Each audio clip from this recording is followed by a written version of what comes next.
ya a mí se me oye. Hoy, ya que estamos acabando una semana intensa de evaluaciones,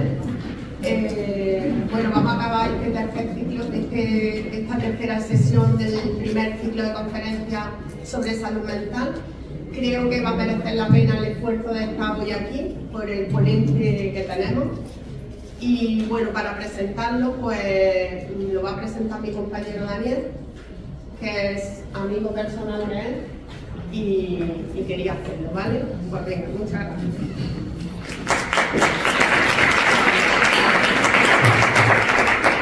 Bueno, muchas gracias, María José. Buenas tardes a todos y a todas por estar esta tarde y en una semana complicada para los docentes, por estar esta tarde aquí haciendo este esfuerzo, pero yo creo que va a merecer la pena. Estar en esta última ponencia del ciclo de conferencias que denominamos salud mental, prevención desde los centros educativos, y que hemos querido que lleve por título Adicciones y su incidencia en la salud mental de los jóvenes y adolescentes. Hemos puesto pretendidamente el concepto adicciones y no el de drogodependencia, que está más vinculado al concepto de sustancia, sobre lo que también ha versado algunas de las intervenciones que se han tenido dentro de este mismo ciclo. Y lo hemos hecho pretendidamente porque el concepto de adicciones es mucho más abarcable y envolvente en cuanto a las realidades que es capaz de alcanzar, que es de drogodependencia, que estamos vinculados al consumo de la sustancia. Mirad, en una de las últimas encuestas sobre el uso de sustancias, en este caso de las drogas, el que se llevó a cabo por el Ministerio en el año 2022, se afirmaba que los jóvenes de entre 14 y 18 años siguen consumiendo, y en porcentaje muy preocupante, alcohol, tabaco, cannabis y sus derivados, pero también sedantes, cocaína y las ya denominadas drogas sintéticas, así como también el MDMA y otras sustancias probablemente de las que también quizá no hable a lo largo de su exposición el ponente que después presentaré. Pero estas no son las únicas adicciones que tienen nuestros jóvenes y quizá no sean las que más nos están preocupándonos porque nos preocupa el consumo sobre todo de las que están más socialmente aceptadas, como el alcohol y el tabaco. Pero también hay unas cuantas adicciones a lo que se denominan adicciones de conducta que están preocupándonos fundamentalmente a quienes tenemos alguna responsabilidad en el ámbito de lo social. Me estoy refiriendo a la ludopatía, a las compras, al sexo y algo que vemos todos los días en nuestro centro educativo, a internet, a los móviles, a las redes sociales, a los videojuegos, y de lo que probablemente todavía no sabemos cuáles son las consecuencias, algunas sí, que podrán tener en el futuro. Ya sabemos, por los estudios que se están realizando, que estas adicciones, en conjunto las adicciones, provocan, cuando se prolongan en el tiempo, cuando persisten, no se identifican a tiempo, no se tratan, afectan al rendimiento académico, producen fracaso y abandono escolar. Algunas derivan en conductas delictivas, antisociales, también en depresiones, en ansiedad y en no pocos casos también en trastornos psicóticos. Es, como veis, un tema que nos preocupa y nos preocupa muchísimo porque probablemente una de las formas para poder combatir esta realidad es la de crear redes de apoyo con compromiso de todo lo que algo tiene que ver en la sociedad y en la educación en valores. Y ahí estamos nosotros, como docentes, como centros educativos, como docentes que trabajamos continuamente, permanentemente con las generaciones jóvenes. Bueno, pues para hablarnos de todo esto, no quiero extender más la presentación, tenemos la enorme suerte de contar entre nosotros con el doctor Manuel Norances Carbona. Digo la enorme suerte porque lo normal es que esté de Latinoamérica, viajando, bien en Roma, en Atenas, Barcelona, Madrid, se mueve muchísimo en razón de la responsabilidad que tiene. Manolo es director, presidente de Proyecto Hombre. Pero además, en su currículum, no puede faltar su condición de sacerdote. Además de presidente de Proyecto Hombre, es sacerdote, además no es cualquier sacerdote, es un cura. Bueno, todos los sacerdotes son curas. Es el cura, el párroco de la parroquia de la Sagrada Familia del 2014. Precisamente nuestra amistad viene por eso, porque ambos nos conocimos en el seminario y además tuvimos una enorme suerte también de, hay más suerte que yo, porque entró un año después que yo, pero como era algo más viejo que yo, pues se ordenó de cura conmigo, nos ordenamos juntos como sacerdote. Además es médico, por eso es mayor que yo, porque dentro del seminario ya ha sido licenciado en medicina y cirugía. Y sigue siendo médico, o sea, es director, presidente de Proyecto Hombre, es sacerdote, párroco de una parroquia y médico de familia, y médico de atención primaria y médico de urgencia. Ya nos contará cómo hace para poder compatibilizar todo este trabajo con lo difícil que es.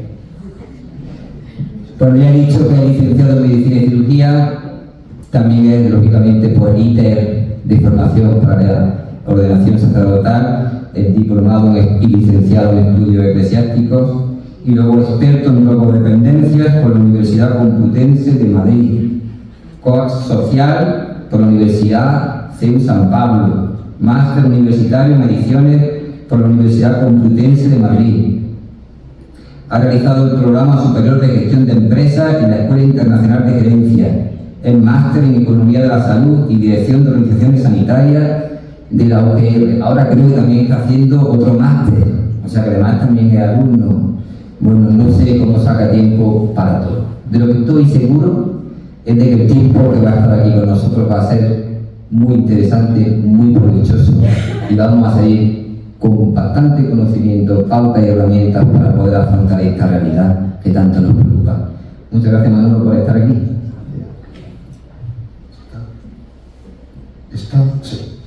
Pues muchísimas gracias, Daniel, por la presentación. También muchísimas gracias a María José, porque ha insistido varias veces en que pueda estar aquí y ya finalmente, pues yo encantado de poder estar un ratito con todos vosotros y vosotras, me vaya a permitir today. Y muchísimas gracias también, mi amigo, por la presentación, que se ha notado mucho que es de amigo, ¿no? Muy cariñosa, muy amable, y la verdad es que no nos vemos viviendo en el mismo pueblo prácticamente, no nos vemos demasiado, pero bueno, esa relación que tenemos desde hace ya tantos años hace que nuestra amistad sea eterna, sea duradera. Bueno, yo voy a compartir me voy a permitir que usted voy a compartir muchas realidades sobre este mundo de la adicción, desde mi propia experiencia, desde mi formación y desde mi experiencia. Lo que sí quiero dejar claro es que lo que hablo lo voy a hablar en nombre propio, en nombre de Manuel Norances. Por tanto, aunque sea médico del SAS, ahora mismo estoy trabajando ahí en Prado Llano, en la estación de esquí. Si alguno vaya a esquiar por ahí, puede que me veáis. Y el resto del año pues, estoy en la urgencia de Granada. Lo que hablo, lo hablo en nombre propio. Por tanto, aunque sea médico del SAS, no hablo en nombre del SAS. Aunque sea sacerdote y párroco de la Sagrada Familia, no hablo en nombre de la Iglesia. Y aunque sea director presidente de Proyecto Hombre, no voy a hablar en nombre de Proyecto Hombre, sino que hablo en nombre propio. Y entonces asumo las consecuencias de lo que diga, que no va a ser nada raro. Pero sí es verdad que es el nombre propio. No me gusta dramatizar sobre este tema, aunque estamos preocupados todos, ¿no? Sobre todo vosotros y vosotras que sois educadores, profesores, maestros y que veis, por la importancia que tiene todo este mundo de las adicciones, ¿no? Con vuestros niños, seguramente, con vuestros hijos, hijas, pero también en el ámbito escolar, como tenéis vuestros alumnos y vuestras alumnas. Mira, hoy no hay alerta, hoy no hay alarma social sobre el mundo de las adicciones. Hace 40 o 50 años había una alarma social, sobre todo con el tema de la heroína. Los que soy, yo tengo 53 años, los que soy de mi edad, pues recordaréis la cantidad de gente que fallecieron, ¿no?, en nuestros pueblos, en nuestras ciudades, con la sobredosis y con las enfermedades asociadas al consumo de la heroína en aquel momento. Muchas organizaciones nacieron de ahí, de esa alarma social. En el CIS, en aquellos años 70-80, era la segunda preocupación de los españoles. Hoy el mundo de las adicciones está en la 20 y tanto. Hoy no hay alarma social. Pero hay un problema muy serio con el mundo de la adicción, que está encubierto, que está normalizado, y a la familia que le toca sufre mucho y lo pasa muy mal. Pero socialmente, pues no es esa alarma que había hace muchísimos años. Mira, voy a hablar un poquito de las adicciones, como ha dicho Daniel, que ya ha dicho muchas cosas. Voy a hablar más que de adicciones, más que de drogodependencia, porque engloba no solamente las sustancias, sino todas esas adicciones que ya he comentado un poco por encima, de los videojuegos, de las redes sociales, de las apuestas online, el juego patológico, las compras compulsivas, la pornografía, en fin, muchísimas adicciones a las sustancias, que van muchas veces asociadas también con la adicción a las sustancias. Y en el ámbito escolar, donde vosotros movéis vuestro desempeño laboral, pues sobre todo con los jóvenes de 14 a 18 años, pues el alcohol, el tabaco y el cannabis. Después también tenemos los hipnosedantes, que ha hablado Daniel, el MDMA o éxtasis y la cocaína. Pero sobre todo, y voy a centrarme mucho porque para mí, además del alcohol, que está normalizada y aceptada socialmente, voy a centrarme un poquito en el cannabis, porque el cannabis me parece como médico que es una droga muy peligrosa. Aunque está aceptada socialmente, aunque está muy normalizada y hay un bajo riesgo en la percepción de la misma, pero es una droga muy peligrosa y hay que tener mucho cuidado con los alumnos y con los hijos. Como no conozco prácticamente a nadie, a ninguno, salvo a alguna amiga, pues voy a hablar con mucha libertad sobre lo que considero que este mundo nos afecta y cómo podemos, desde mi propia experiencia, pues abordarlo.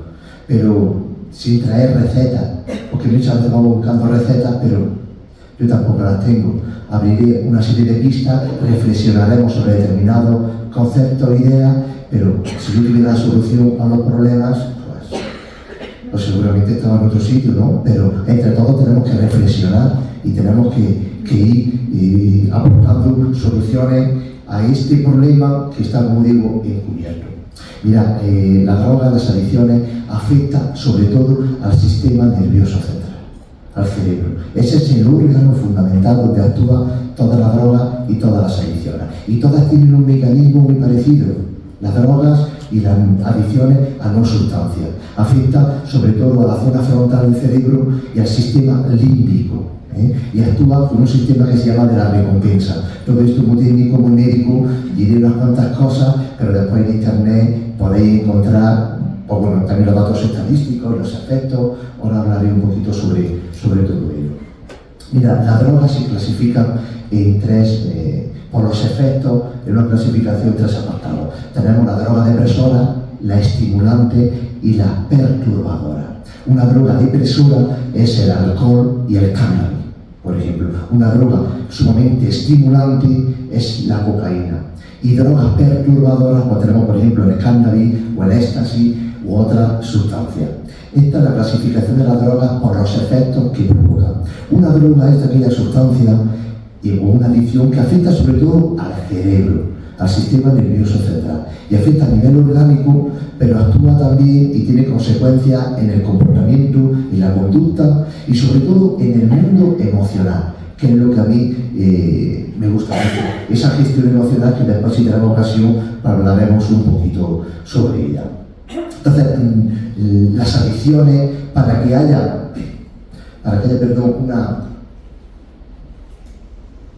una dependencia o una adicción, tiene que haber la dependencia física y psicológica a la sustancia, o a la práctica, o al hábito, o a la conducta, problemática que se pueda tener con cualquiera de, por ejemplo, con los videojuegos, con las redes sociales, tiene que haber esa dependencia, pero tiene que haber también desde el punto de vista médico para que podamos clasificar que en la adicción tiene que haber tolerancia que cada vez necesitamos más cantidad o reducir el tiempo entre toma y toma o entre práctica y práctica para obtener los mismos efectos, y después cuando dejo de consumir o de tener esa práctica se provoca un cuadro o un síndrome de abstinencia. Para que haya una dependencia o una adicción tiene que haber estas tres cosas: la dependencia en sí, física o psicológica, la tolerancia y el cuadro de abstinencia.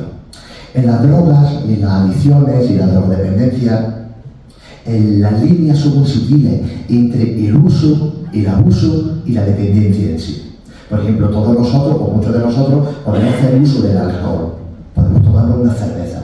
Una cosa es el uso, otra cosa es el abuso que podamos tener o que se pueda tener en determinados momentos, y otra cosa es la dependencia en sí. Cuando yo necesito cada vez más sustancia o acortar el tiempo para obtener los mismos efectos, ya eso me está indicando que puedo tener un problema con la adicción o con la dependencia. Y si dejo de consumir y me provoca un cuadro de abstinencia, pues siendo honesto tengo que reconocer que puedo tener ya un problema de dependencia. Fijaros que en el tiempo del confinamiento, cuando estuvimos confinados con la pandemia, hubo gente que tenía problemas con el alcohol, que consumía mucho alcohol desde por la mañana hasta por la noche, pero que tenían una vida social muy intensa por el trabajo y por la propia vida en sí, y cuando nos fuimos confinados no pudieron dejar lógicamente el consumo de alcohol y consumían en su casa pues como 24 latas de cerveza.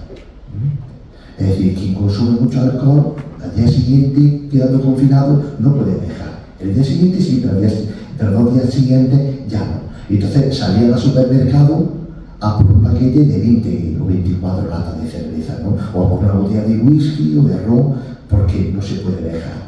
Entonces muchas veces en la familia o no se quiere ver o se tapa, pero sale a flote por todas estas circunstancias.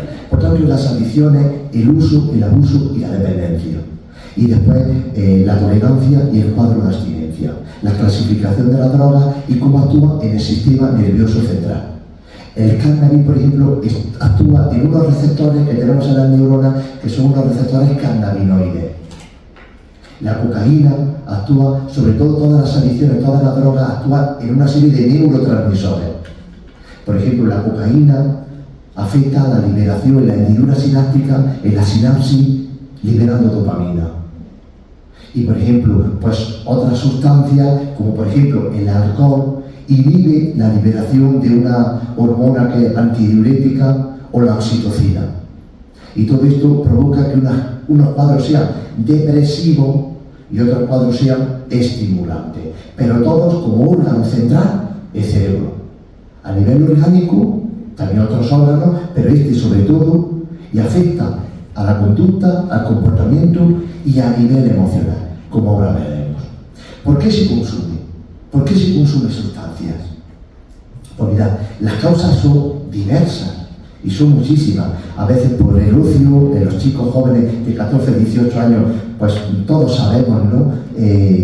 Todos hemos pasado por la adolescencia y sabemos cuáles son los rasgos de la adolescencia, ¿no? Pues esos rasgos de esa insatisfacción continua, de esa búsqueda de identidad, de esa falta de respeto a veces a la autoridad. Bueno, son rasgos que todos conocemos en esas edades de 14 a 18 años. Pero si algo define a la época en la que vivimos con respecto a los jóvenes, y que yo me atrevería a decir, es que hoy en día los jóvenes, los chicos, los adolescentes tienen muy presente ese acto de refuerzo inmediato. Nuestra generación era otra generación muy diferente.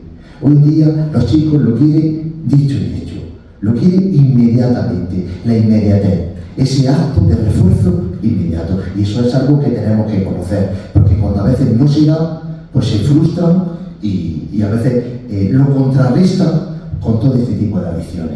Pero las razones son muchísimas, aparte de búsqueda de emociones. En esa búsqueda de identidad quieren conocer nuevas cosas, pero también hay en ocasiones una falta de comunicación, hay un aislamiento social a esas edades. A veces también vivir en una familia que puede estar desestructurada puede ser un factor de riesgo para estos chicos y chicas. Un vacío existencial, una soledad y sobre todo carencias afectivas. Todo esto yo lo llamo desajuste con el entorno. Hay chicos y chicas de 14, 18 años y mayores, y nosotros, que pueden estar desajustados con el entorno. Son todas las carencias afectivas. No ya que no sean queridos, que pueden ser queridos por sus padres, por sus familiares, pero pueden no sentirse queridos.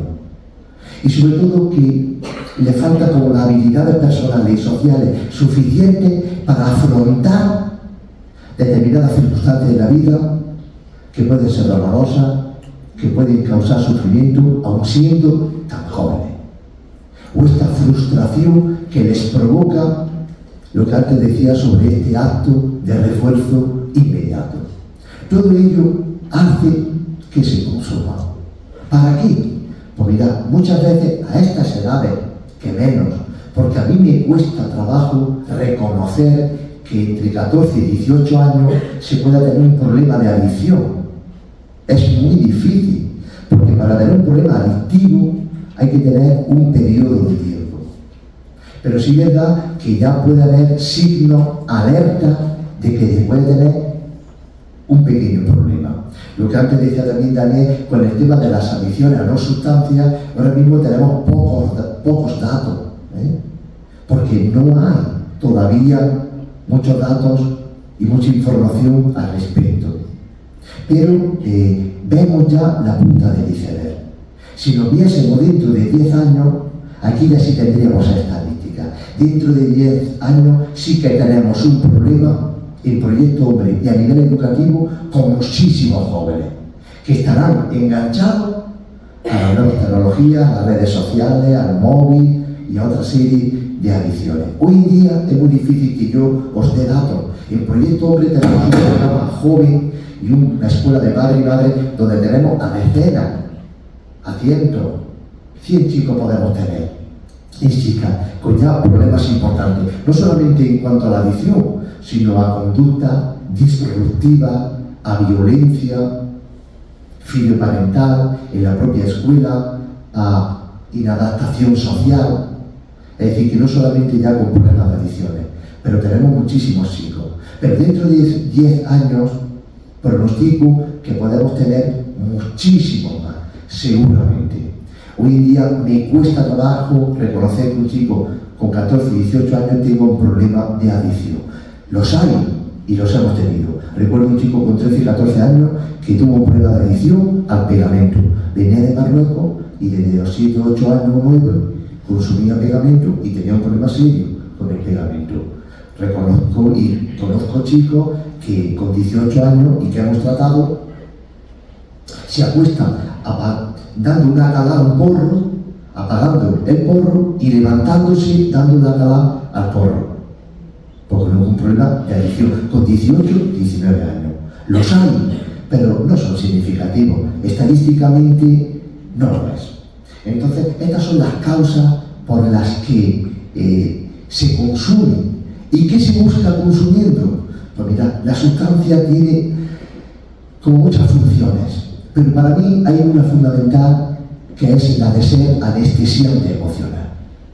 La sustancia y las adicciones anestesia. Anestesia la realidad.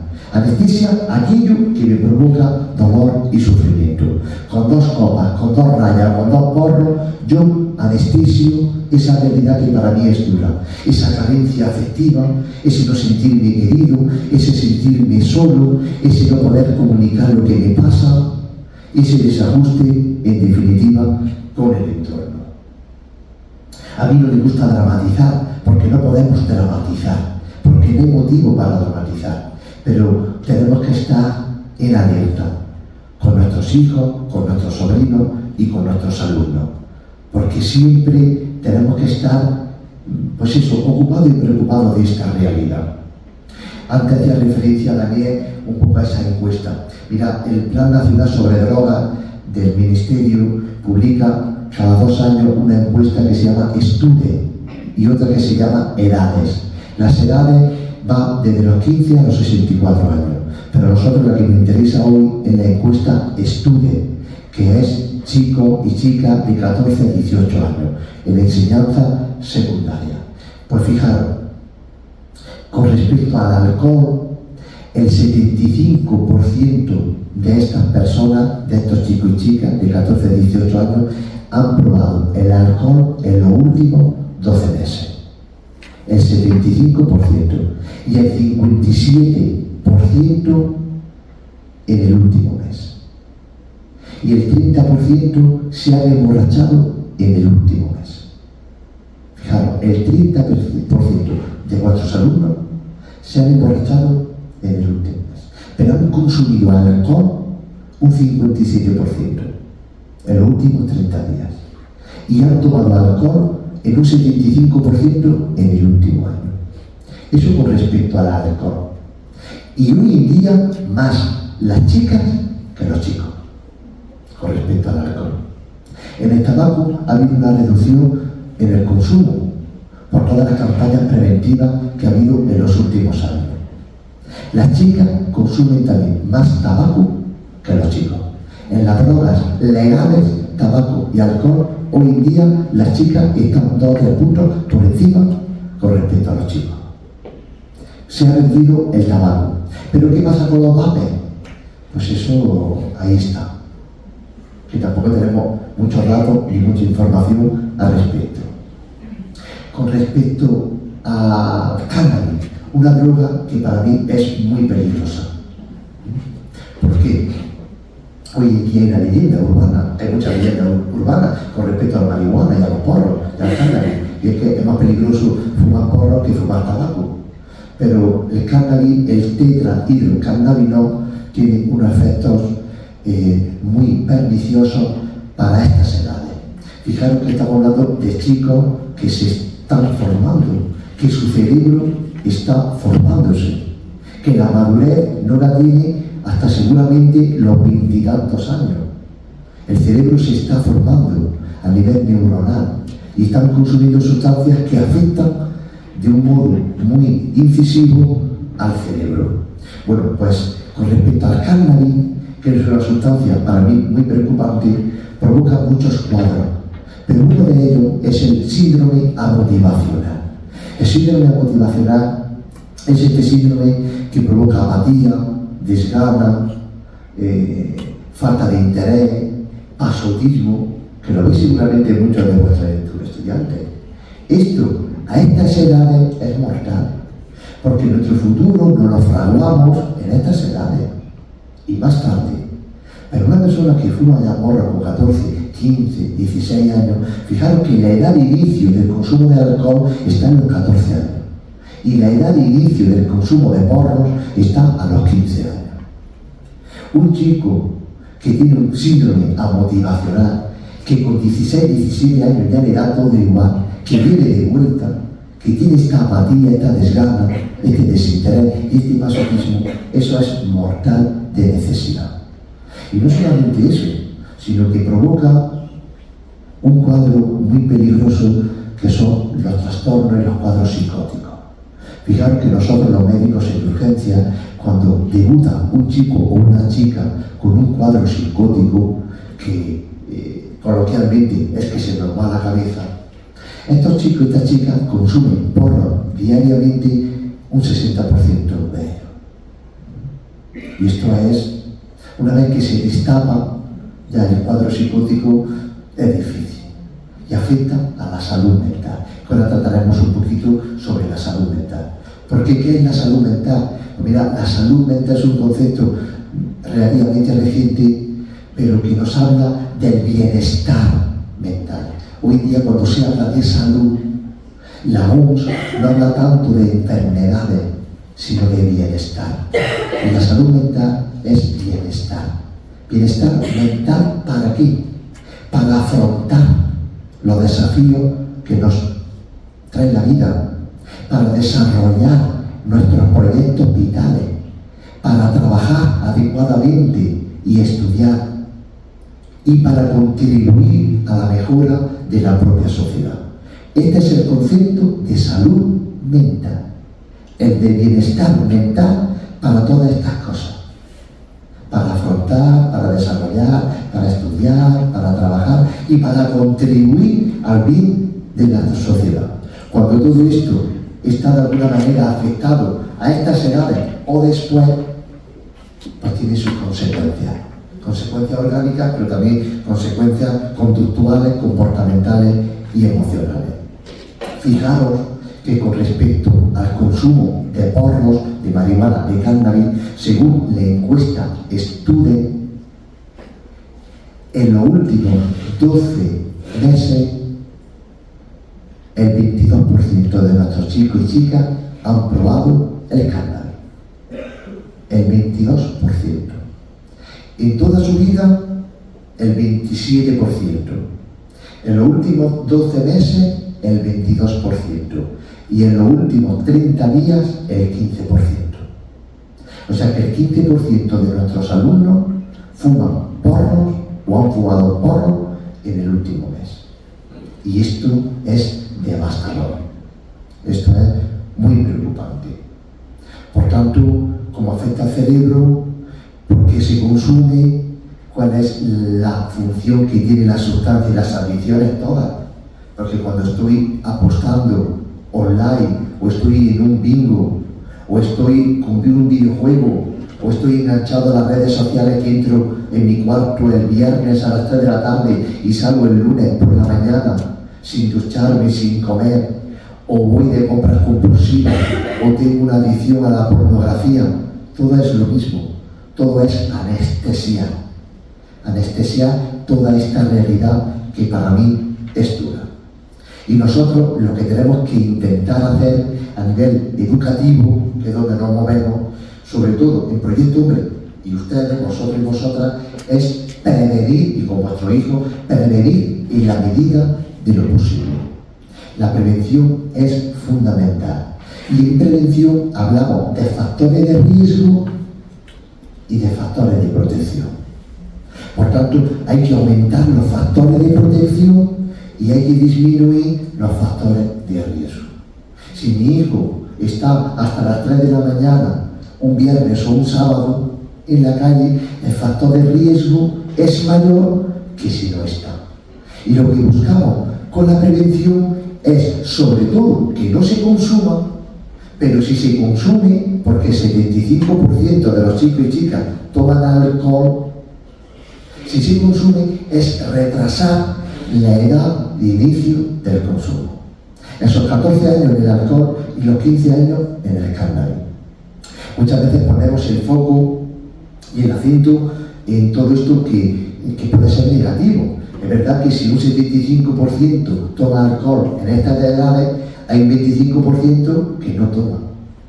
Estos son los chicos y chicas que a lo largo de su vida tendrán más posibilidades de ser felices y de tener una vida mucho más ordenada, más organizada y más estable. Pero muchas veces, y por eso estamos aquí, tenemos que hacer énfasis y poner el acento en aquello que puede ser preocupante. Ese 25% o ese 85% o 75% que no ha probado los porros todavía entre los 14 y 18 años, pues fenomenal. Pero nosotros como educadores tenemos que fijarnos en esta realidad, en esto que sí lo están haciendo. ¿Para qué? Pues para retrasar sobre todo esa edad de inicio. No es igual tomar alcohol a los 14 años que tomar a los 16 o que tomar a los 18. Fijaros que yo en las altas terapéuticas, cuando les pregunto muchas veces, hoy he tenido 2 altas terapéuticas, cuando pregunto a las personas, porque las adicciones dan la cara después de muchos años, el alcohol después de 35 o 40 años, los porros después de 15 años, pero cuando les pregunto cuando tomaron por primera vez alcohol, muchas veces me dicen gente ya mayor que la primera vez fue el día, por ejemplo, de su primera comunión, que no se emborracharon. Fijaros, y lo recuerdan perfectamente, ¿no? O cuando consumen coca y la primera vez fue una noche vieja, o en su cumpleaños. Fijaros que el consumo de cocaína en estas edades de 14 y 18 años está en un 1% de cocaína, que un 1% entre los 14 y 18 años no está mal, ¿eh? Y los hipnosedantes, el tranquimacin, el orfidal, el lexatin, el lorazepam, todo esto, de 14 a 18 años, un 20%. Es muy asequible, está en nuestras casas. Los médicos hemos recetado muchas benzodiazepinas en la época de la crisis, de 2008. Desde entonces se ha reducido, pero se recetaron muchísimas. Tenemos poco tiempo para hablar con los pacientes y lo fácil, con 3 o 4 minutos o 5 que teníamos por paciente, era recetar alprazolam, tranquimacin, y eso está en la casa. Y los chicos lo prueban. Y un 20%, ¿eh? El éxtasis o el MDMA, que es una droga sintética, está en torno al 3%. Son cifras preocupantes. Por tanto, en prevención lo que tenemos es que trabajar con los factores de riesgo y con los factores de protección. Y después estar muy alerta de cuando un chico o una chica puede tener algún problema para ayudarle. Todas las campañas que hay de prevención, que debiera haber más, porque para la prevención hay que invertir. Y aquí el problema que tenemos con la prevención y con todo lo que se invierte en prevención es que a nivel político lo que interesa son resultados a corto plazo. Yo tengo 4 años para gobernar y yo quiero resultados en los mis 4 años. Y las políticas preventivas son políticas a largo plazo, a medio plazo. Pero está demostrado que todo lo que invirtamos en prevención no solamente afecta a la prevención en drogodependencia y adicciones, sino a embarazos no deseados, a accidentes de tráfico y a otra serie de cosas. Por tanto, en la prevención hay como 3 niveles. La prevención universal, que es a toda la población; la prevención selectiva, a un grupo ya específico que tiene contacto con las adicciones, con la drogodependencia; y después la prevención indicada, que ya es una intervención terapéutica y educativa, sobre todo con chicos que ya tienen un problema. Nosotros en Proyecto Hombre siempre tenemos presente el enfoque humanista, y eso no podemos olvidarlo ninguno de nosotros que lo tenemos muy presente. Vosotros trabajáis y nosotros trabajamos con personas. El problema no es la sustancia, el problema es la persona.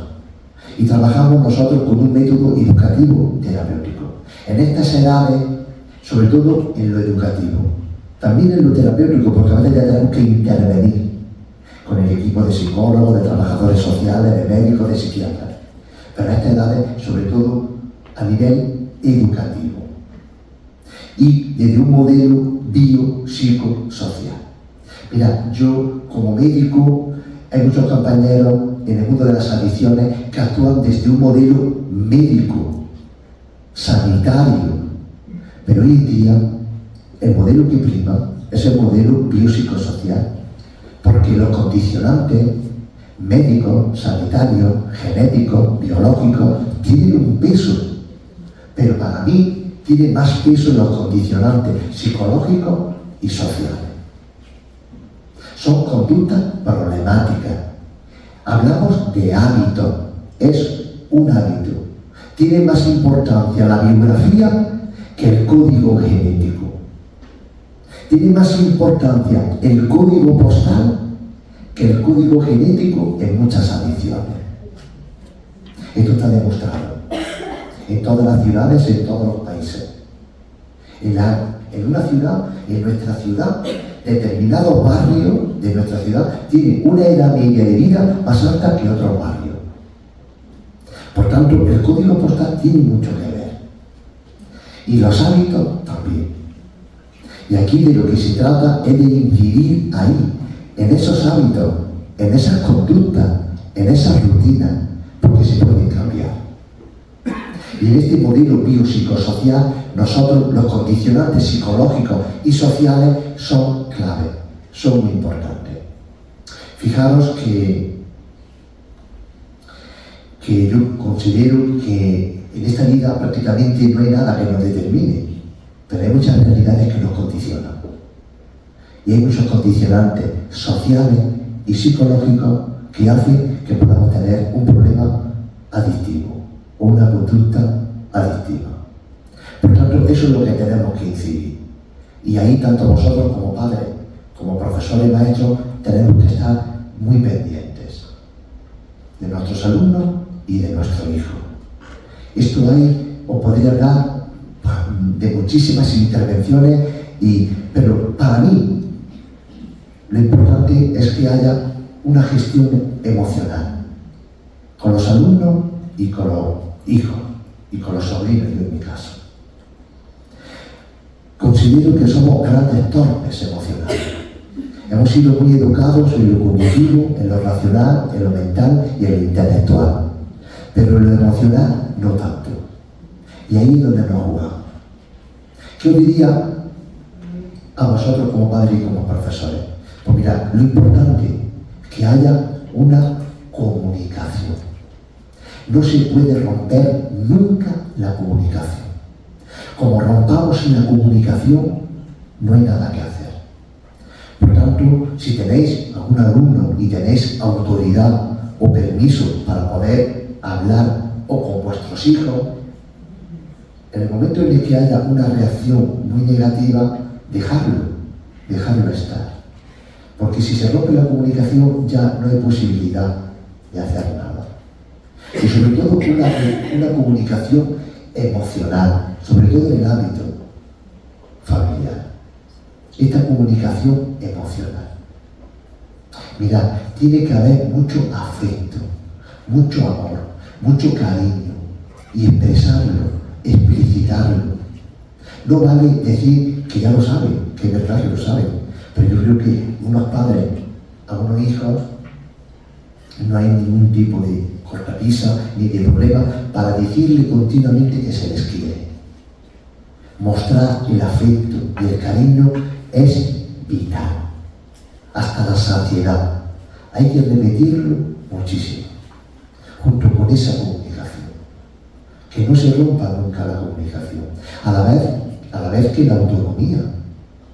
Hay que siempre, tenemos que tener un equilibrio en aquello que hacemos. A veces vamos por bandazos, de un extremo a otro. No, siempre un equilibrio. A los hijos hay que dejarle cierta autonomía, para que cada uno tiene su personalidad, cada uno tiene una estructura de coherencia diferente, que aquí ahora hablaremos un poquito, si nos da tiempo, de esta gestión emocional. Pero esto tenemos que verlo. El afecto, la comunicación, la autonomía. Y después una cosa que voy a decir que me parece fundamental. No podemos pretender que cambien ellos sin cambiar nosotros. Si tú cambias, el otro puede cambiar. Pero a veces pedimos que los demás cambien y nosotros no cambiamos. Hay que estar abiertos a un cambio de actitud. Esto da resultado. Os lo digo por propia experiencia y por muchos casos que he visto. Muchos padres me han dicho, mira Manolo, cuando yo he cambiado, han cambiado a ellos. Somos otra generación diferente. Nuestro niño es otra generación. Estamos en un cambio de época. Nos cuesta trabajo adaptarnos a ellos, pensar como ellos. Y mirad, vivimos en mundos interpretativos diferentes. Las cosas no las vemos como son, las vemos como somos nosotros. Yo no me tengo por relativista, pero esto hay que reconocerlo. Nosotros creemos que nuestros hijos ven la vida y la realidad como la vemos nosotros. Y como la vemos nosotros, únicamente la vemos nosotros. Por tanto, hay que dedicar tiempo también a la familia, a los hijos. Muchas veces los hijos y los alumnos están dejados de las manos de Dios. Hacen lo que quieren, lo tienen todo materialmente, pero a veces les falta ese afecto, ese cariño, esa comunicación, sobre todo emocional. Y es una inversión lo que hacemos.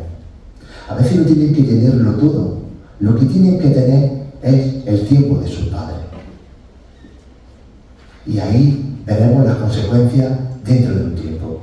Que todos nosotros tenemos muchísimo trabajo, que tenemos muchísimas ocupaciones, que estamos muy estresados y que no dedicamos el tiempo que merecen nuestros hijos. Y esto tendrá consecuencias. Y sobre todo esa gestión emocional. Hay que hablar desde el corazón y de distintas emociones. Hoy en día mucha gente vive desde la tristeza, vive desde el miedo, vive desde la rabia, incluso siendo jóvenes.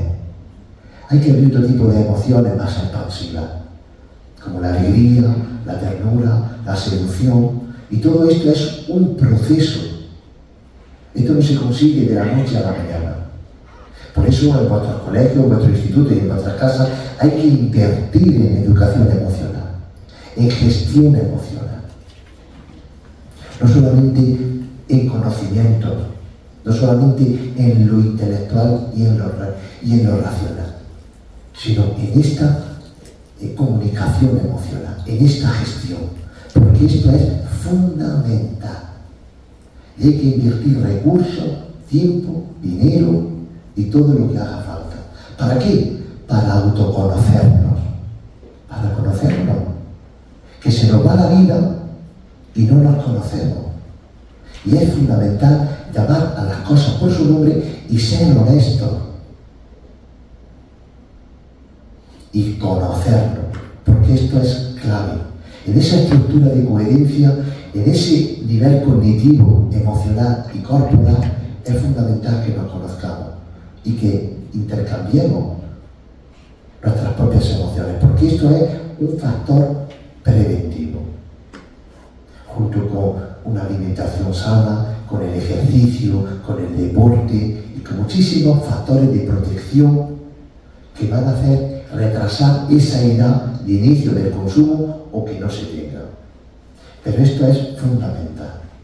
Tenemos que ayudar a nuestros alumnos y a nuestros niños a que lideren su vida, a que lleven las riendas de su propia vida, a que no dependan de una sustancia o de una adicción, a veces afectiva, de una persona.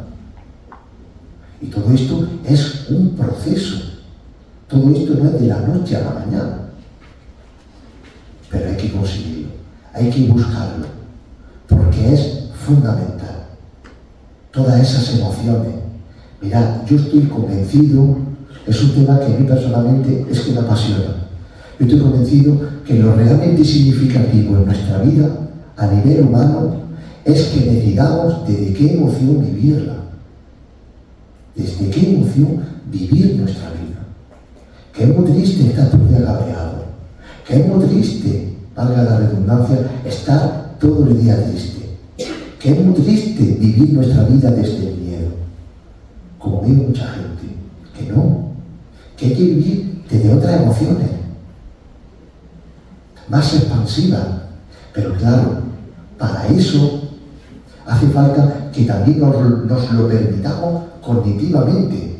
Porque mirad, tenemos un juicio cognitivo muy potente, que es el de yo no puedo, y con este juicio muchas cosas que yo no puedo hacer en mi propia vida.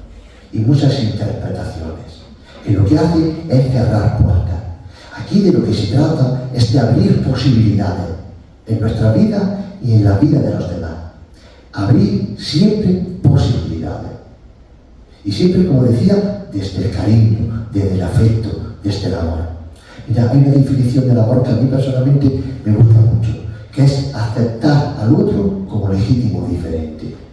Mirad, que mi hijo, o mi alumno, o mi sobrino, o mi pareja, que no tiene que ser como yo, que no debe ser como yo, que él es diferente a mí, que es único, que es irrepetible y que es muy diferente a mí. Y a veces queremos que nuestros hijos y nuestros alumnos sean como nosotros. Y no, hay que respetar esa diferencia, esa autonomía. Y para eso también una herramienta muy potente que todos nosotros tenemos y que tenemos que aplicarla es la escucha. Una escucha activa, una escucha empática. Reconozco que tenemos poco tiempo a veces para saber escuchar. Pero hay que escuchar si queremos prestar ayuda a los demás. Escucharnos a nosotros mismos, pero escuchar a los demás. Sabiendo que escuchamos los que queremos. Muchas veces no escuchamos, en el mejor de los casos, oímos. Porque en el fondo no queremos. Y decimos, y a mí esta persona, ¿qué me va a aportar ahora? Pero la escucha para docentes, para profesores, para maestros, para nosotros, es fundamental. Por eso os invito a que estéis siempre muy atentos, muy en alerta, por si tenemos que prestar ayuda. Y después tener siempre una palabra, siempre que os lo permita. Una palabra para ayudar, para motivar, para alentar, para corregir, para decir que se puede necesitar ayuda. Porque vosotros lo veis en vuestros propios alumnos. Hoy en día hay una dejación de responsabilidad en este sentido. Porque es más fácil. Y porque a veces no tenemos la autoridad suficiente, porque no nos la dan para poder llamar la atención, poder decir una palabra o poder corregir. Pero hablar es actuar. Y una manera de ya actuar es con el lenguaje. Porque el lenguaje tiene una capacidad creadora y transformadora muy potente. Y hay que saber decir lo que se dice. Con esta capacidad performativa del lenguaje, de crear y escuchar sobre todo. ¿Qué dice? Es difícil que ya a esta edad hablen de fracaso, pero se puede dar. Por tanto, bueno, pues todo esto es un mundo que es inabarcable, que es inmenso, y que yo quiero, con esta idea, abrir un poco de pista. Porque mira, recetas no hay, pero sí que podemos reflexionar juntos y sí que podemos abrir alguna pista para abordar todo esto.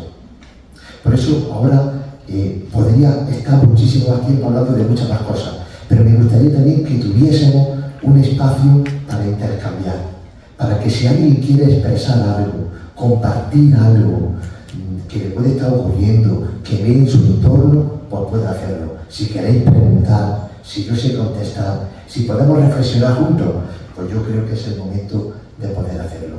Muchísimas gracias por vuestra atención, porque habéis estado conectados y espero haber abierto, sin dramatizar, porque no se trata de dramatizar, sino de ser objetivos, pues haber ofrecido algunas pistas para esta reflexión que ahora podamos tener conjuntamente. Muchas gracias.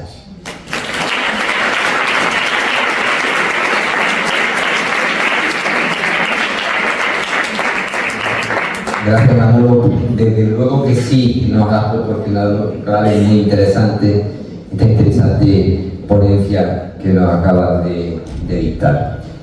Ahora, como tú bien has dicho, vamos a organizar un turno de preguntas, podemos estar un ratito más, así que todo lo que os haya sugerido la intervención de Manolo, es el momento de compartir. ¿Por dónde empezamos? Venga, Eduardo.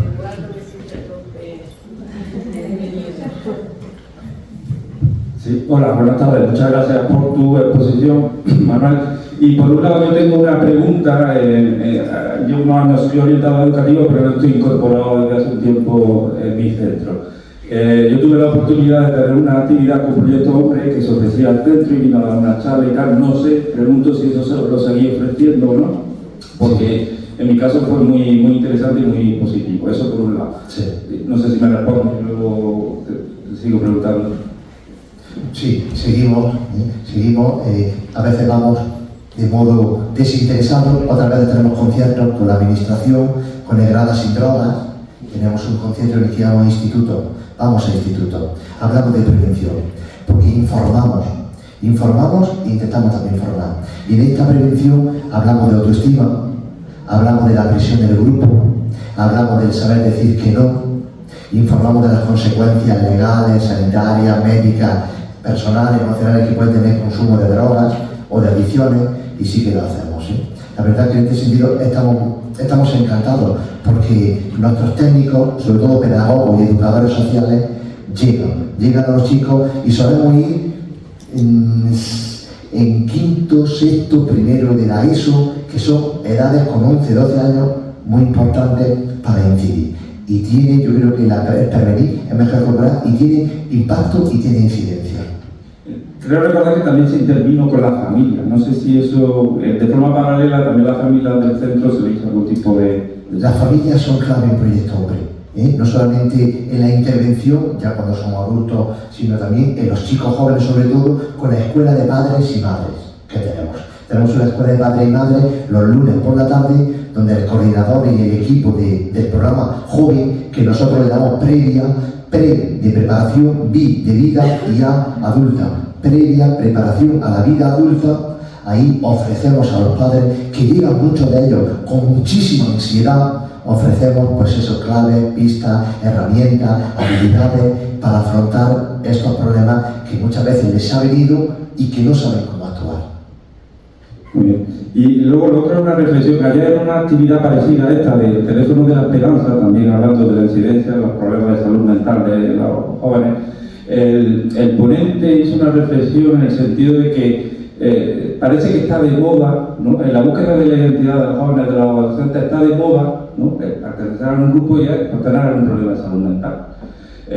A mí me chocó mucho cuando lo planteó ahí, de esa forma. Luego lo argumentó, ¿no? Como había pasado, por ejemplo, con el colectivo de la orientación sexual, ¿no? De que hay el límite entre visibilizar un problema para que socialmente se tome conciencia de que hay que mejorar algo, y que los jóvenes que no tienen todavía suficiente criterio vean como que, ¿no? Yo, bueno, la autolección y tal es que está guay, no soy cool, me van a respetar, me van a tener en cuenta, no sé si tienen alguna opinión al respecto. Bueno, nosotros nos hemos encontrado en los últimos años, y esto va creciente, el incremento de patología dual, ¿no? La patología dual es la concomitancia que hay entre un trastorno psiquiátrico y el consumo de adicción, el consumo de drogas o tener una adicción. Entonces, antes había personas que tenían un problema con el consumo de alguna sustancia o una adicción, pero no tenían salud mental, y las hay hoy en día. Pero el incremento que está habiendo tan potente de problemas de consumo con patología psiquiátrica, esto va en aumento, ¿no? Ansiedad, depresión, trastornos bipolares, psicosis, esquizofrenia. Muchas veces la droga, las adicciones destapan una esquizofrenia o una psicosis que está latente y que si yo nunca hubiese tomado cocaína o porro sobre todo, pues no me la destapa. Entonces, los que no hemos fumado nunca porro, pues es posible que podamos tener una esquizofrenia o una psicosis latente, pero no se ha destapado. Muchas veces tenemos también las psicosis tóxicas que están derivadas por el consumo. En otras ocasiones, lo que te decía, están ahí y el consumo las destapa. Otras veces son efectos de las propias adicciones, ¿no? Además de todo el tema, por ejemplo, del suicidio, ¿no? El año pasado, 4.003 personas se suicidaron en España. Y de estas personas, en un porcentaje altísimo, con problemas con el consumo de sustancias y con las adicciones. Consumaron el intento, que no se llegó a consumar miles y miles y miles, que llamaron la atención con el intento de suicidio y que a otras no les salió bien ese intento.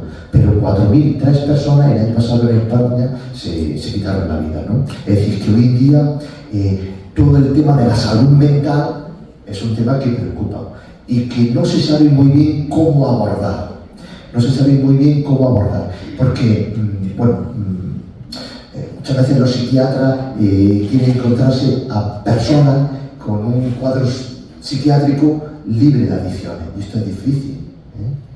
Y a veces se le dice, en ocasiones, no siempre, pero a veces se le dice, cuando dejes de consumir o cuando no tengas un problema adictivo, pues entonces ya tratamos, y eso es complicado. Hay que tratarse de un modo integral y a la vez, ¿no? Simultáneo. Y aquí todavía nos queda mucho por recorrer desde mi punto de vista.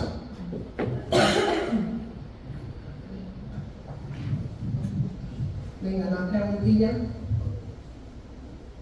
Allá al fondo y el otro.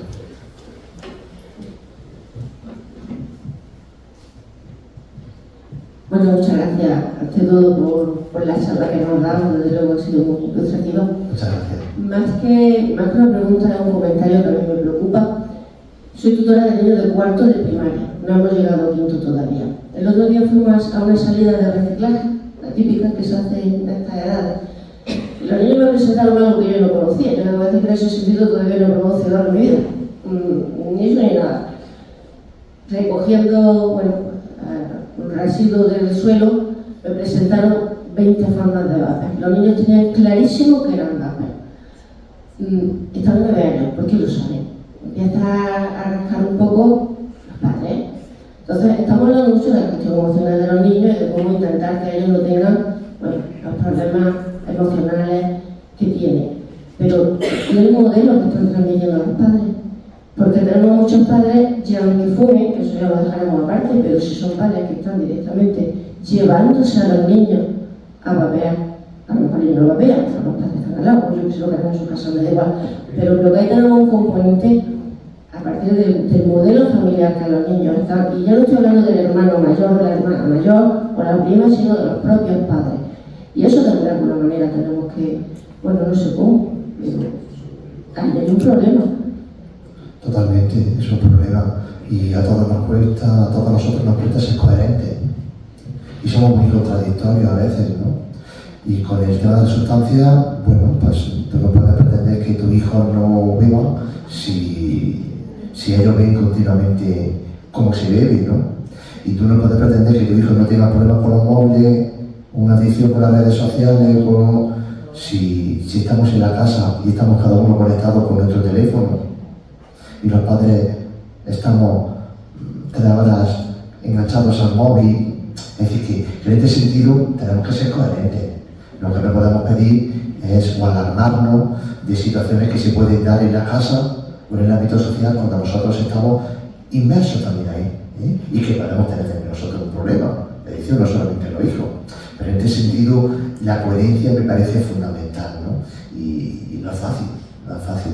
Porque todos nosotros, pues, bueno, el aparatito, pues, ya sabéis, ¿no? Con el WhatsApp, con el Instagram, con el Facebook. Es que a veces cuando nos da al final del día el tiempo que hemos estado conectados, es que a veces nos alarmamos, de la cantidad de horas que hemos estado, pues, enganchados al dispositivo.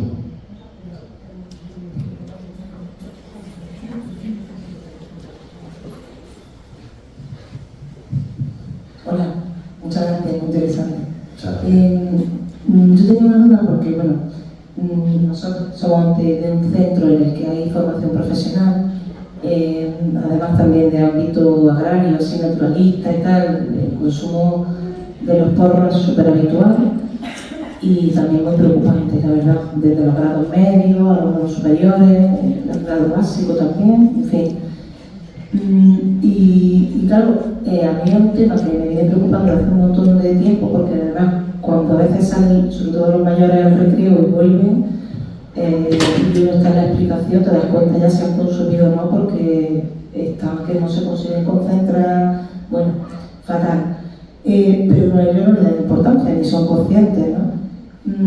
Pero sin embargo, cuando se ha intentado tratar el tema en clase, pues algo que yo veo muy difícil de sacar, no se me ocurre de manera de hacerlo, salvo que surjan así por cualquier motivo, pero recuerdo también que algunas tuvimos también la charla de Proyecto Hombre, que fue súper interesante, pero los que eran mayores de edad se negaban a ir, no querían ir. Claro, también, si los llevan engañados, que vamos a otra charla de otra cosa, que llegan ahí, se presentan, pillan un cabreo que para qué, sabes que me va a venir súper bien escuchar esas palabras, pero la mayoría es que no quieren ni ir.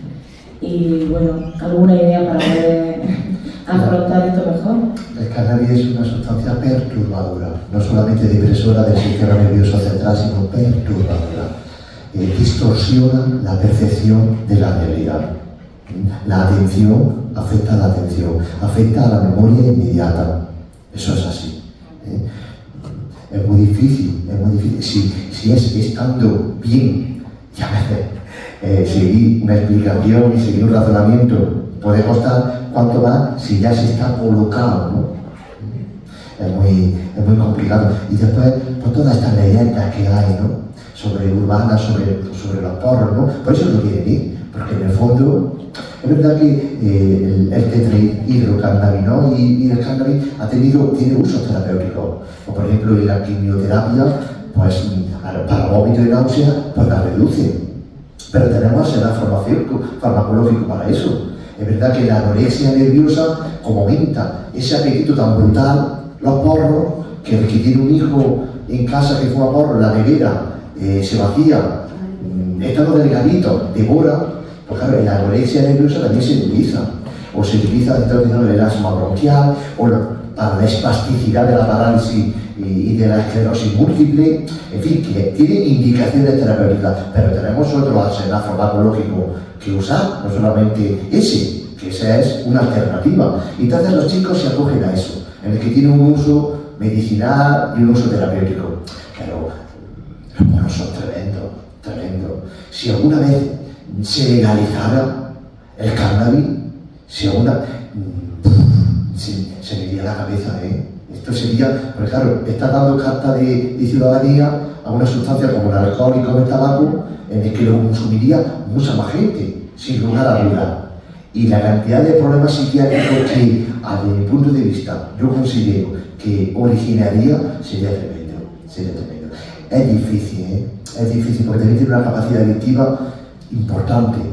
Fíjate ese caso que yo decía, ¿no? De que se acostaba dando una calada porque relaja y se levantaba dando una calada, ¿no?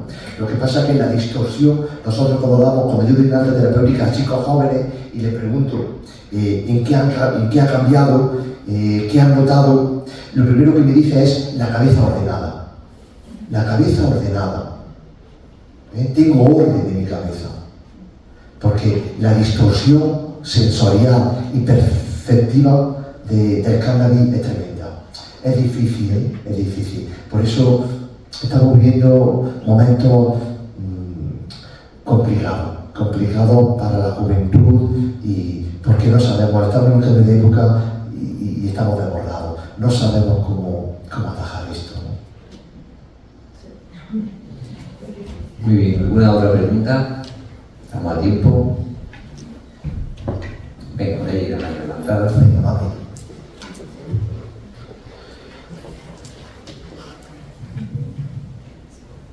Bueno, pues muchas gracias en primer lugar por la exposición tan clara, por ser tan conciso, directo, por habernos considerado no solo profesores, sino también padres, sobrinos, y por haber naturalizado el tema.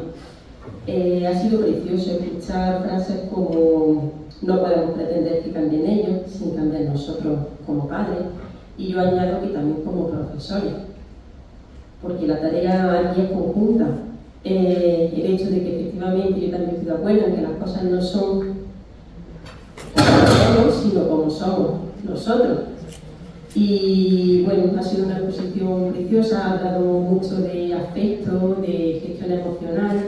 Creo también muy importante el tema de los límites, saber poner límites. Y aquí viene un poco mi pregunta, ¿no? Quizá más como madre que como profesora, pero también lo veo entre ellos, el tema de las compras online, compras en videojuegos. Eso puede ser una antesala muy peligrosa de una posible adicción a otros tipos de juegos, apuestas. Entonces yo pienso, ahí un poco de forma intuitiva, que ahí la clave va por los límites. Quiero escucharte también a ti. Muchas gracias. Totalmente, ¿no? Yo creo que tiene que haber normas, y tiene que haber límites, y tiene que haber responsabilidades en la familia. Eso es clave, eso es fundamental. Se puede llegar, cuando ya sean los niños un poquito más mayorcitos, se puede llegar a la hora que se acuerde. Se puede llegar a las 6 de la mañana, a las 5, a las 4, a las 3, a las 2, a la 1, a la hora que se ponga. Pero la hora que se ponga hay que respetarla. Entonces, los límites hay que establecerlos, hay que hablarlos. Y a mí me parece eso que es muy importante. Muchas veces creo que también hay que dejar cierta autonomía, hay que dejar carrete, pero hay que estar encima, hay que supervisar. Y los niños tienen que ver que los padres están pendientes de ellos, y que se les habla, y que se les escucha, y que se interviene, y que no están dejados, porque esto es a percepciones sutiles, pero los niños se dan perfectamente cuenta cuando importa y cuando no importa, y cuando lo que queremos es tener más tiempo libre y tener nuestro tiempo, nuestro espacio y todas estas cosas. Y yo entiendo que debe ser agotador convivir y estar con niños preadolescentes y adolescentes. Pero es que no jugamos el futuro. Y unas normas tiene que haber, unas normas de educación, de alimentación, de higiene, de sueño, de trabajo, el inculcar ese hábito, ¿no?, de trabajo. Yo creo que es muy importante, pero después también saber dejar su tiempo y su espacio acordados, porque tienen que salir, porque tienen su grupo de amigos y de iguales que tienen más impacto que las familias, y que ahí se juega mucho. Entonces, pasa que este equilibrio yo considero que no es fácil, y vosotros sois padres, yo no lo soy. ¿Qué voy a decir yo a vosotros que vosotros no sepáis? Es que yo por los sobrinos, porque los sobrinos están con mi hermano, lo que yo un poco percibo, pero vosotros tenéis una responsabilidad muy grande, ¿no?, en la casa, y no se nos educa a nosotros, no aprendemos a ser padres o a ser educadores. Esto es difícil, cada uno tiene su librillo, entonces es complicado, pero sí que considero que tiene que haber ese equilibrio entre afecto, comunicación y autonomía, pero siempre con las cosas muy claras, hablándoles muy claramente y estableciendo pues acuerdos, y los acuerdos que se establezcan hay que cumplirlos por ambas partes, por los padres, por los profesores y por los alumnos. Y medio virtudes, ¿verdad? Totalmente. ¿Más preguntas?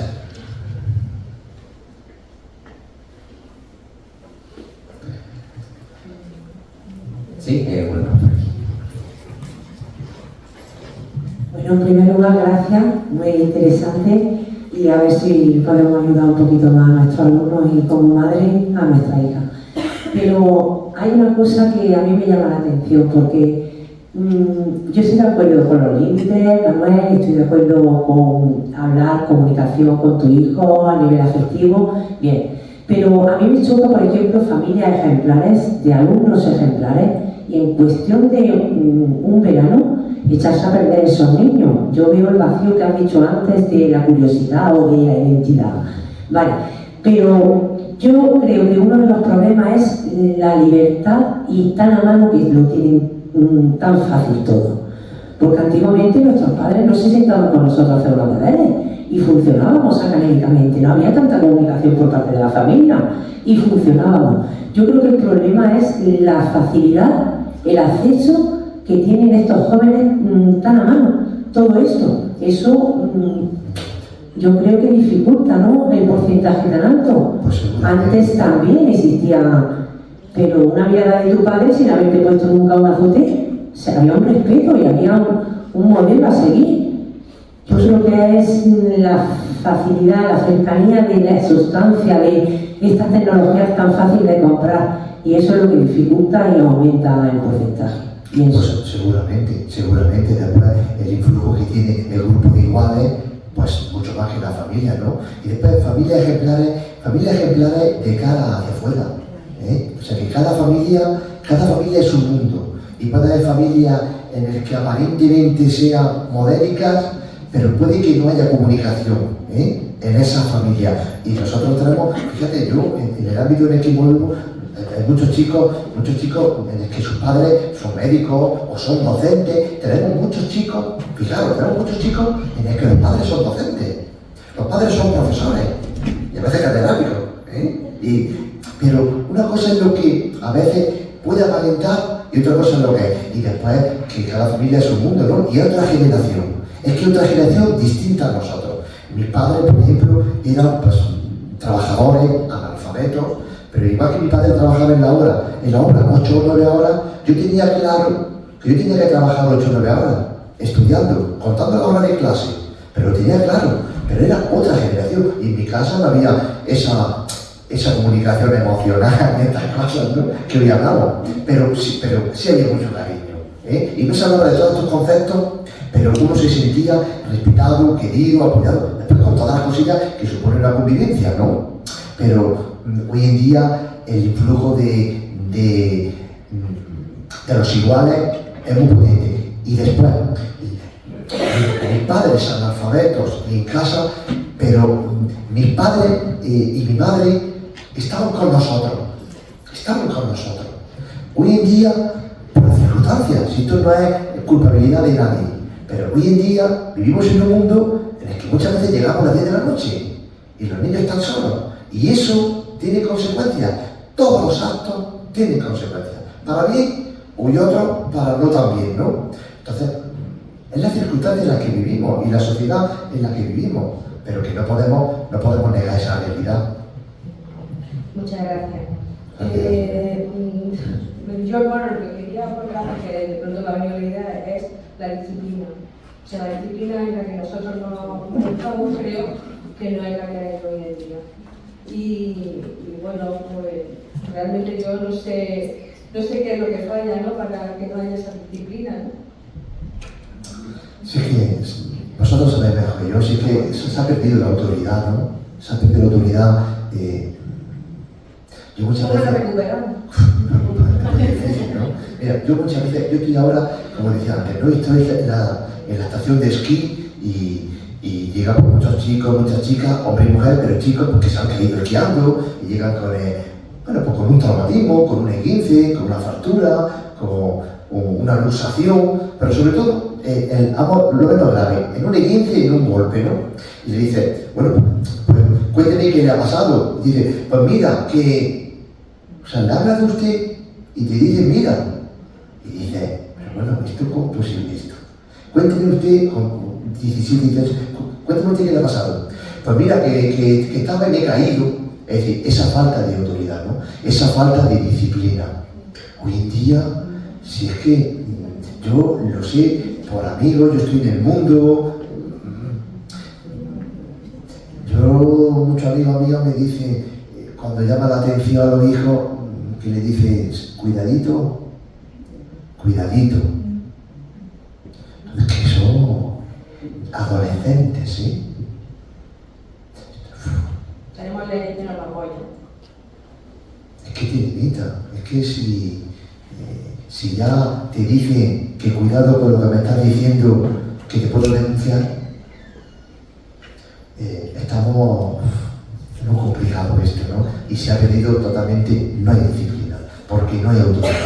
No hay autoridad los maestros, ni los médicos, ni los cuerpos y fuerzas de seguridad del Estado. Tengo amigos que trabajan ahí y es un choteo, como les tratan. Y son agentes de la autoridad. Cuanto más nosotros. No sé cómo esto terminará. La verdad que no me gustaría terminar siendo pesimista, porque creo que hay esperanza, y creo que hay esperanza. Y después muchas veces nos centramos en lo que no hay, en la carencia, en lo que falta. Pero después, gracias a Dios, también hay gente maravillosa, y hay chicos extraordinarios, y chicas extraordinarias. De eso será el futuro. Pero a mí me duele y me da pena lo otro, ¿no? Porque es gente con grandes capacidades, pues la derrocha de un modo inconsciente. Yo lo he tenido con compañeros míos cuando era jovencillo y me dice, Manuel, es que fíjate quién fuera como tú. Claro, pero es que desde pequeño ya, cada uno, fíjate, esta veces cada uno ha tomado unos caminos y esos caminos te llevan a determinados sitios, ¿no? Por eso creo que hay que, por lo menos que por nuestra parte no quede el verbalizarlo, el hablarlo, el decirlo. Después cada uno tomará sus propias decisiones, porque la responsabilidad es de cada uno. Y eso es algo que a mí me gusta decirle siempre a los padres. La responsabilidad de esto que está ocurriendo no es tuya, es de él o de ella. Son los que toman las decisiones, porque muchas veces nos cargamos con la culpabilidad de que es culpa mía, de que es responsabilidad mía. No, tú has hecho lo mejor que has podido y has sabido. Y no es tu culpabilidad. Cada uno, y eso hay que hacerlo ver a los alumnos y a los hijos, que cada uno es responsable de su propia vida, de sus propios actos, porque todo tiene consecuencias. Gracias.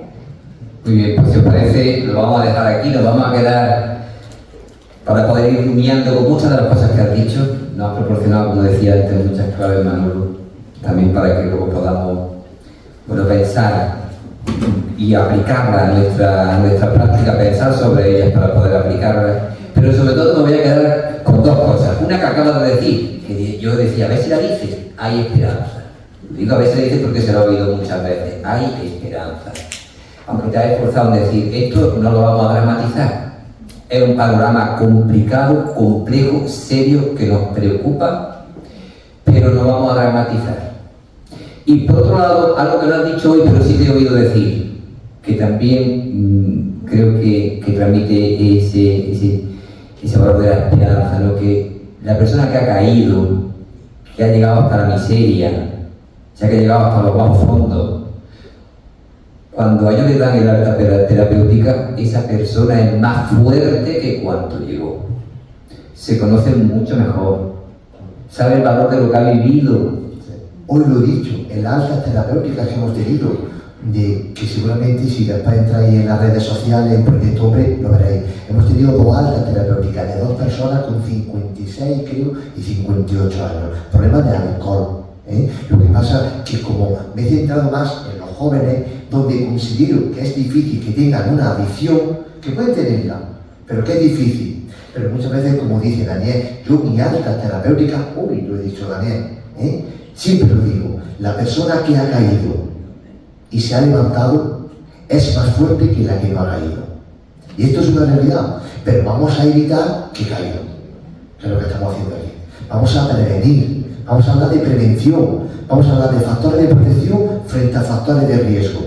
Pero ciertamente hay esperanza para la persona que tiene un problema de adicción, sale muchísimo, y esa frase con la que siempre termino la alta terapéutica, que es la persona que ha caído y se ha levantado, es más fuerte que la que no ha caído. Es curioso decir que a veces, porque el proceso de autoconocimiento y de crecimiento personal, todo esto es lo que hacemos.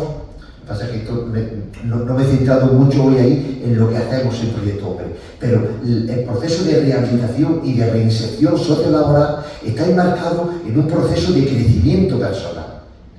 Entonces, lo que realmente tenemos que buscar con la prevención es eso, que no caiga. Pero cuando se cae, hay que salir y hay esperanza y mucha gente sale. Bueno, pues me podría haber dicho mejor. Reitero primero el agradecimiento porque estáis a esta hora aquí. También el que nos haya acompañado durante toda la conferencia, el director de nuestra casa, esta casa de la Fundación, don Francisco Romero, también a quien le agradecemos de corazón. Muchas gracias que haya querido estar con nosotros. Y a ti, Manolo, nos vamos sin saber cómo haces para ser médico, cura y director de proyectos, pero en otra ocasión nos lo contarás. Un fuerte abrazo. Muchas gracias.